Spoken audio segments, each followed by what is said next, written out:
सुबह सुबह चिंटू बिस्तर में मूत रहा था और उधर चिंटू की मम्मी उसके लिए ब्रेकफास्ट लेकर आ रही थी। चिंटू की मम्मी जैसे ही कमरे में पहुंची तो देखा चिंटू बिस्तर पर बैठ के हग रहा है। ये देखकर चिंटू की मम्मी गुस्से में बोली, अरे ओ चिंटू, मेरे साथ चल जल्दी, नहीं तो तेरे पापा देखेंगे तो बहुत मारेंगे। ये सुनते ही चिंटू जल्दी जल्दी भागने लगा। फिर मम्मी ने चिंटू को नहलाना शुरू किया और चिंटू तो नहाते नहाते खुश होकर नाचने लगा। नहाने के बाद दोनों बाथरूम से बाहर निकल ही रहे थे कि देखा चिंटू के पापा गुस्से में दरवाजे पर खड़े हैं और फिर चिंटू को डंडे से जोर जोर से मारने लगते हैं, क्योंकि चिंटू रोज रोज बिस्तर में मूतता और हकता है। चिंटू जोर जोर से रोने लगता है। ये देखकर चिंटू की मम्मी को भी गुस्सा आ जाता है, लेकिन चिंटू के पापा और भी ज्यादा भड़क जाते हैं और फिर चिंटू और उसकी मम्मी दोनों को घर से मार मार कर भगा देते हैं। दोनों रोते हुए घर से भागते हैं। अब चिंटू और उसकी मम्मी बेबस होकर सड़क के किनारे बैठ के रो रहे थे। तभी एक चमचमाती लैम्बोर्गिनी आकर सामने रुकती है। उसमें से एक आदमी उतरता है और दोनों के पास आकर पूछता है, क्या हुआ,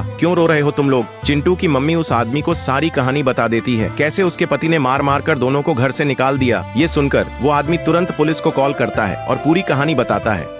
थोड़ी ही देर में पुलिस आती है और चिंटू के पापा को घर से उठाकर ले जाती है। फिर वो आदमी बोलता है, चलो मेरे साथ मेरे घर, अब मैं तुम्हें और तुम्हारे बच्चे को अपनाऊंगा। ये सुनकर चिंटू और उसकी मम्मी खुश होकर उस आदमी के साथ उसके घर चले जाते हैं। घर पहुंचते ही वो आदमी दोनों को खाना देता है और चिंटू और उसकी मम्मी खुशी खुशी सारा खाना खा लेते हैं। फिर रात होती है और तीनों एक ही बिस्तर में सोते हैं। चिंटू बीच में, एक तरफ उसकी मम्मी और दूसरी तरफ उसका नया पापा। सुबह होती है और चिंटू की मम्मी उठती है तो देखती है चिंटू ने फिर से बिस्तर में हक दिया है। फिर चिंटू की मम्मी और उसका नया पापा जोर जोर से हंसने लगते हैं और चिंटू भी बहुत खुश होता है, क्योंकि अब बिस्तर गंदा करने पर उसे डांट नहीं पड़ती।